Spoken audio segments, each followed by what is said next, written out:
Olá, alunos e alunos, tudo bem? Eu sou André Oliveira, professor e pesquisador no Departamento de Fisiologia e Biofísica da UFMG, e sejam bem-vindos para mais uma aula de Fisiologia. Na aula de hoje, nós estudaremos a fisiologia da secreção salivar e nós iremos entender a complexidade de funções relacionadas à saliva que muitas vezes a gente nem se dá conta. Vamos lá? Então, quando a gente fala de secreção salivar, e aí nós vamos abrir um parênteses para qualquer tipo de secreção associada ao trato gastrointestinal, a gente tem que lembrar que esses processos eles se iniciam antes mesmo da presença do alimento no trato gastrointestinal, seja na cavidade oral ou no tubo digestivo, não é mesmo? Então, olha só, quando a gente pensa no alimento ou sente estímulos, como os estímulos olfatórios, o cheiro desses alimentos, estímulos gustatórios, o gosto, o paladar, né? Até mesmo estímulos auditivos e, obviamente, estímulos visuais, que por um motivo misterioso eu esqueci de colocar nessa aula aqui, apontar para vocês. Todos esses estímulos, eles acabam induzindo os processos de secreção salivar e do trato gastrointestinal, por exemplo, estômago, pâncreas, vesícula biliar, tá bom? Isso é o que nós chamamos de fase cefálica da secreção ou fase psíquica. E o que é muito interessante é que essa fase ela é responsável por até 30% do total de secreção no trato gastrointestinal. Gente, isso é muita coisa mesmo.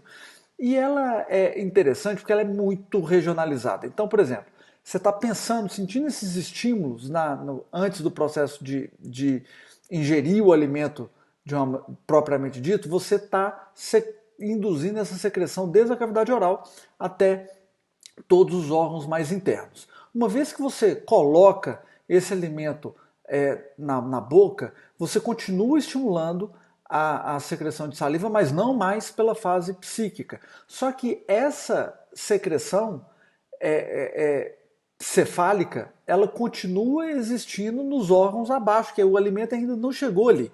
Tá? Então isso é uma coisa muito interessante, essa regionalização da fase cefálica da secreção. Bom, enfim, de uma maneira geral, ela envolve reflexos pavlovianos, ou seja, reflexos de condicionamento. Né? Então, o horário da alimentação, experiências que remontam a uma ingestão de algo que você gostou muito, né? Tudo isso contribui para esse aspecto de salivação. E a gente consegue traduzir isso no nosso dia a dia, acho que de uma maneira perfeita. Né?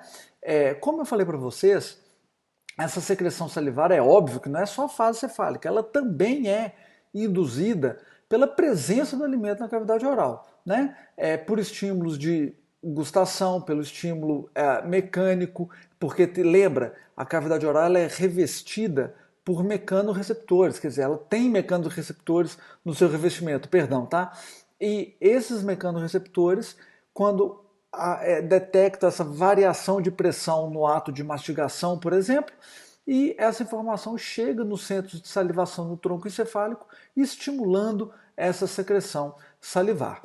E, obviamente, que a fase cefálica, pelo menos para os órgãos posteriores à cavidade oral, ela é induzida até mesmo pelo processo de deglutição. Olha que coisa interessante. A gente tem que entender sobre a secreção salivar que 90% da saliva, aproximadamente, é produzida pelas glândulas salivares maiores. Né? A glândula sublingual produz 5%, as glândulas parótidas produzem cerca de 30% dessa secreção e as submandibulares elas estão aí em torno de 60%. Né, da secreção salivar. Então, 90% vem só dessas três glândulas salivares maiores. Né? De uma maneira geral, a saliva ela é um fluido hipotônico e importantíssimo para reduzir a osmolaridade da ingesta. Imagina, você está colocando um alimento no seu tubo digestivo com o potencial de criar uma diferença osmolar absurda entre o meio extracelular, né, e o lumen do tubo digestivo. A saliva é muito importante para ajudar no controle dessa osmolaridade da ingesta, tá bom? E ela é composta por duas frações. A fração orgânica, que a gente encontra glicoproteína, inclusive proteínas responsáveis por essa viscosidade da saliva, né? Enzimas digestivas, como a amilase salivar ou ptialina, que é produzida pelas glândulas salivares maiores. A lipase salivar também existe. Ela é produzida exclusivamente pelas glândulas de von Ebner, lá na papila circunvalada da língua. Nós já vamos chegar lá, tá? Então são enzimas digestivas e, obviamente, outras moléculas envolvidas, por exemplo, com a defesa da cavidade oral contra micro-organismos, já que a cavidade oral é o primeiro ponto aí, a primeira porta de entrada de diversos agentes possivelmente patogênicos, não é? Então a gente fala de DNases, RNases, lactoferrina, lisozima, que atuam não só matando esses micro-organismos propriamente ditos, mas também controlando a proliferação desses micro-organismos, tá bom? Bom, então essa é a primeira fração, a fração orgânica. A fração inorgânica, que é a nossa segunda fração, ela é composta basicamente por íons e, para nossa aula, os íons mais importantes, ou o íon mais importante, é o bicarbonato, tá? Qual que é a função geral, então, dessa secreção salivar? Como eu disse, várias, mas nós vamos focar em algumas aqui. Primeiramente, uma que pode te surpreender. A saliva é importantíssima para a fonação. Isso, inclusive, é uma característica da secreção salivar de humanos, né, por causa de ser uma secreção aquosa. Porque comparado com outros primatas, cuja secreção salivar é menor em volume, mais viscosa, essa fonação é extremamente prejudicada. Tá? Isso é um trabalho muito novo, saiu em 2020 ou 2019, lidando com esse aspecto comparado da secreção salivar em primatas. Eu achei isso sensacional, estou trazendo aqui para vocês. Tá? É óbvio que a presença dessas enzimas digestivas, como a amilase salivar e a lipase salivar, vai estar associada com o início da digestão. Os livros dão muito foco para esse início da digestão. E aqui eu queria justamente desafiar um pouco esse foco, mudar um pouco a forma de você pensar sobre a secreção salivar. Tá? E para isso, eu vou dar um exemplo muito prático. Tá? No laboratório, quando a gente quer corar glicogênio, por exemplo, no fígado, né? A gente pega o fígado, inclui o fígado numa resina, pode ser uma resina plástica ou de parafina, não interessa. A gente faz um corte de micrômetros, né? Então é muito fino, e cora com um reagente chamado PAS. Esse PAS vai corar o glicogênio com uma cor aí, sei lá, vinho, bonino, vermelho, você escolhe qual que é a cor que você quer chamar o glicogênio no PAS, tá? Fato é que para a gente provar que é glicogênio mesmo nessa coloração, a gente tem que incubar os cortes com a amilase, porque a amilase quebra o glicogênio, e aí se você corar essa lâmina com o PAS e ela não corar, é porque aquilo que você degradou era glicogênio, né? Então você estava vendo de fato o glicogênio, tá? Se você pode comprar glicogênio, você pode comprar a amilase de empresas que produzem isso. Você faz uma solução de amilase e incuba. Só que isso é muito caro e a gente produz amilase. Então o que é uma prática comum? Não é comum não, tá, gente? Mas o que acontece, pode acontecer nos laboratórios de histologia? As pessoas salivarem sobre os cortes. E você deixa incubando isso por 1 hora. Né? Então a gente está falando aí de uma incubação longa, num corte extremamente fino de tecido, para haver esse processo de digestão. Né? Então é a mesma coisa, sei lá, você comer carpaccio todo dia na sua vida e deixar esse negócio na boca aí por 1 hora, mastigar 552 vezes. Tem colega seu que mastiga, né, esse tanto de vezes. Mas enfim, eu discordo do que é início da digestão de forma alguma. Eu acho que é uma função, sim, da saliva. Mas não é para mim não é o foco, tá? E qual que é o foco então para mim? É uma coisa muito interessante, tá? Então, antes da gente responder sobre esse foco, deixa eu contar para vocês como é que a saliva ela é produzida em sua versão final, né? Porque se você pegar as glândulas salivares maiores, elas vão secretar no meio extracelular um fluido muito próximo da isotonicidade, certo? Esse fluido, então, entra nos ductos salivares, onde ele é modificado. Então, você, por exemplo, tem a secreção de potássio, bicarbonato, reabsorção de sódio e cloreto. E o resultado final dessas modificações durante o trânsito da saliva no ducto de cada uma dessas glândulas é a produção de um fluido hipotônico, tá bom? E o que é interessante é que essa composição ela pode ser, de certa forma, modulada, tá? Por uma sinalização neuroendócrina. Não o fluxo. O fluxo é regulado de uma outra forma, que eu estou falando da composição da saliva em termos desses íons, ok? Por exemplo, dando um spoiler da aula de intestino, a secretina ela é capaz de induzir uma secreção aumentada de bicarbonato no fluido, na secreção salivar, tá? Só para mostrar que um hormônio pode modular a composição da saliva, não o fluxo. Anota isso, certo? Mas bom, qual que é então a minha preferência pela função da saliva? É a preferência alimentar, tá? E eu vou explicar para vocês o porquê que essa é a minha leitura preferida e que gostaria que vocês tivessem essa leitura, pelo menos na mente de vocês, tá? Então é o seguinte, quando a gente fala da secreção salivar, nós estamos falando de secreção das parótidas submandibulares sublinguais e das glândulas de von Ebner, que são essas glândulas verdinhas que estão localizadas aí na base das papilas circunvaladas, cuja secreção das glândulas de von Ebner cai na vala, nesse anel da papila circunvalada e fica restrita a essa região, tá? Das papilas circunvaladas, que é onde estão os botões gustativos.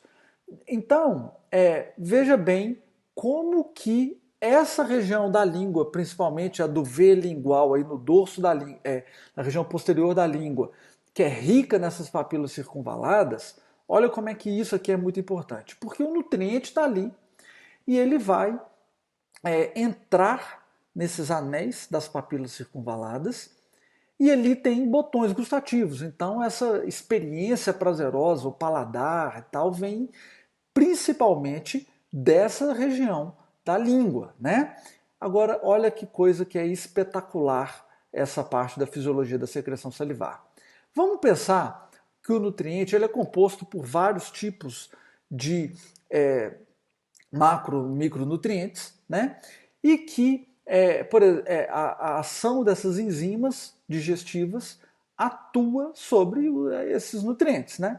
Promovendo então a quebra desses nutrientes em fragmentos menores, né? Em resíduos menores. É claro que o íon continua sendo íon, né, gente? E a gente falou de amilase e lipase salivar, né? Isso aqui é o que você considera como início da digestão, tá certo? Agora, olha o que acontece também aqui. Aqui nós estamos falando de uma região muito específica da língua, gente. É a papila circunvalada aqui. Esses produtos de quebra, resultado da interação da amilase salivar, da lipase salivar com os nutrientes e dos íons que você ingeriu, eles são capazes de induzir, de estimular respostas nos botões gustativos. E esses botões gustativos, em resposta a esses estímulos, secretam neurotransmissores. Esses neurotransmissores são capazes de estimular nervos, como o nervo hipoglosso, que é o nervo craniano número 9, o nervo facial, que é o nervo craniano número 7, e essas informações chegam numa região do sistema nervoso central chamada núcleo do trato solitário, NTS, tá? Guarda isso. Além desse estímulo, né, dessa interação botões gustativos e nervos, nós temos outras terminações nervosas que são muito importantes e detectam, por exemplo, a textura dos alimentos, né? Se é um alimento mais sólido, mais pastoso, líquido. Então, isso também é uma informação que a língua detecta através, por exemplo, do nervo trigêmeo, que é o nervo craniano número 5, né? E essa informação também chega no núcleo do trato solitário. E olha que maravilha que acontece daqui para frente, gente. Essa informação sobe no cérebro e atinge regiões associadas ao paladar. Então você está vendo abaixo aí da linha pontilhada os núcleos, tá? São vários núcleos no sistema nervoso central que essa informação chega, tá? Eu fiz assim com o meu olho porque eu uso óculos, eu não uso para não dar reflexo aqui gravando a aula, né? Parece que eu estou dormindo, mas não estou não, tá? Enfim, e essa região do paladar é que ela vai dar resposta, por exemplo, para a gente assim, olha, esse alimento é gostoso, ele não faz mal para a gente, então eu quero comer esse negócio, né? É óbvio que além dessas informações associadas ao paladar e a essa segurança de ingerir o alimento, nós temos outros núcleos do sistema nervoso central, principalmente a região do hipotálamo, que ela recebe informações sobre o custo-benefício energético desses alimentos. Então é basicamente o seguinte, você está vendo que é gostoso, que não faz mal, então você quer o alimento e ele sustenta. Olha que coisa interessante, né? Perfeita, sua avó é esse slide aqui, ó, né? Agora, essas duas regiões que eu coloquei em box de cores diferentes, elas conversam entre si também. E essa equalização extremamente complexa que envolve sinais, gente, vindos do intestino, inclusive, tá? Essa equalização, ela é o que vai garantir ou o que vai possibilitar a tomada de decisão do organismo. O que o organismo vai selecionar como alimento. E isso está envolvido com o comportamento alimentar, né? Então, isso é extremamente importante. Nunca se esqueçam disso. Vem de uma função digestória, sim, mas isso daqui move a vida, tá? Então a gente tem que tomar dar muita atenção para esse tipo de resposta, tá? Depois, em uma aula futura, eu vou colocar os sinais vindos do intestino para vocês entenderem quão complexo é isso. Inclusive, produtos humorais do intestino, como a leptina, por exemplo, elas impactam o funcionamento dos botões gustativos. É uma das coisas que a gente fala assim, a fome é o melhor tempero, né? Porque quando você come o negócio, você muda a forma com que esses botões gustativos estão percebendo e você volta no lugar, no restaurante e tal, você fala assim, pô, mas da outra vez estava muito melhor, da outra vez estava com mais fome. Faça essa pergunta, né? Se o garçom estiver te demorando para servir, você sabe, você, velho, você está tentando me enganar, não me enganar, né? Enganar o meu processo aqui de percepção do alimento, fazer isso aqui ficar mais gostoso, me deixar com fome. Não caia nesse conto, tá? Enfim. Então, gente, eu gosto muito dessa função da secreção salivar e a associação dela com o comportamento alimentar. Gente, isso daqui de novo, eu repito, tem um impacto para a vida do organismo que é impressionante, tá? Guardem isso, fiquem com esse conhecimento aí na cabeça de vocês, tá bom?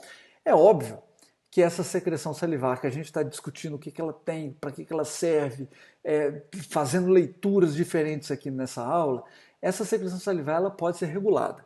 E ela pode ser regulada, como eu já falei lá no começo da aula, a composição dela por hormônios. Mas o fluxo da secreção salivar, a quantidade de saliva que você percebe na cavidade oral, é regulado exclusivamente pelo sistema nervoso autônomo, tá? O sistema nervoso autônomo parasimpático, cujo neurotransmissor principal é a acetilcolina, ele estimula a secreção da saliva.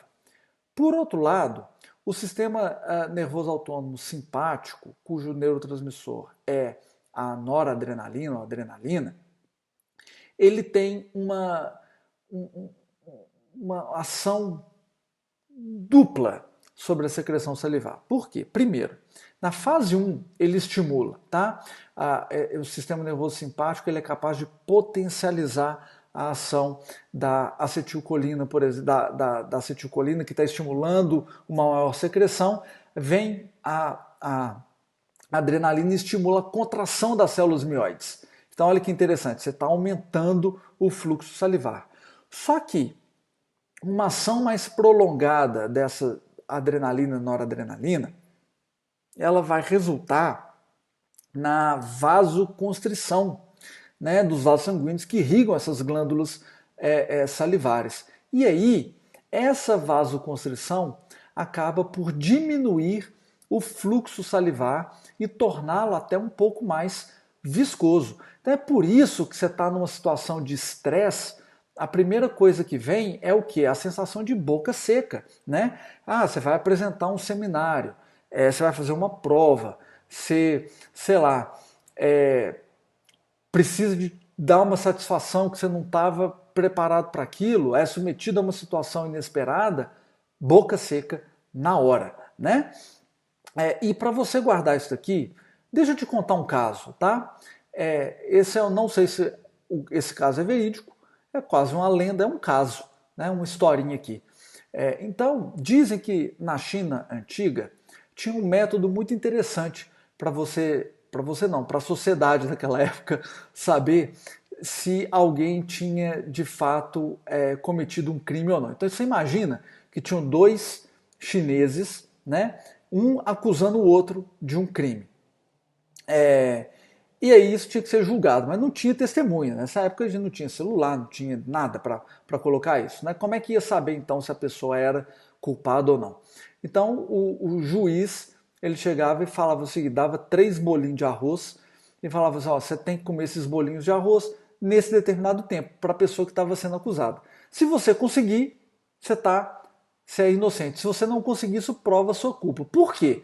Porque se o cara fosse culpado, ele ia ter a boca seca, né? É por causa desse estresse, a adrenalina comendo solta ali, né? Então, qual que seria o resultado? Ele ia comer esse bolo de arroz, esse negócio ia encher na boca, virar um cimento dentro da boca do cara, o cara não ia conseguir engolir, né? Não ia conseguir mastigar, não ia formar bola alimentar, não ia deglutir, ia ter um monte de problema para fazer isso. Tá? Então essa era a explicação fisiológica desse julgamento. Aí é óbvio, né, gente? Eu não estou falando se esse negócio é justo ou não, porque você vai que imagina que o cara é inocente e fica preocupado se ele vai dar conta de comer os bolinhos. E vai ser condenado de todo jeito, tá? De uma forma injusta, tá bom? Então, isso é só um caso para você guardar essa relação do sistema nervoso autônomo com a secreção, o controle do fluxo da secreção salivar, tá? Então, é uma aula curtinha, eu espero que vocês tenham gostado. Se gostaram, se essa aula te ajudou, por favor, compartilhe com seus colegas, deixe o seu like, se inscreva no canal, ative as notificações e, gente, se inscreva mesmo, tá? Porque isso ajuda muito a produzir esses conteúdos, é extremamente difícil e você me dá uma força lá. Muito obrigado, me siga nas outras redes sociais que, por exemplo, muitas dessas coisas da secreção salivar, você já encontra o avançado, por exemplo, no meu Instagram, tá? Então é isso aí. Um abraço, bons estudos e até a próxima aula.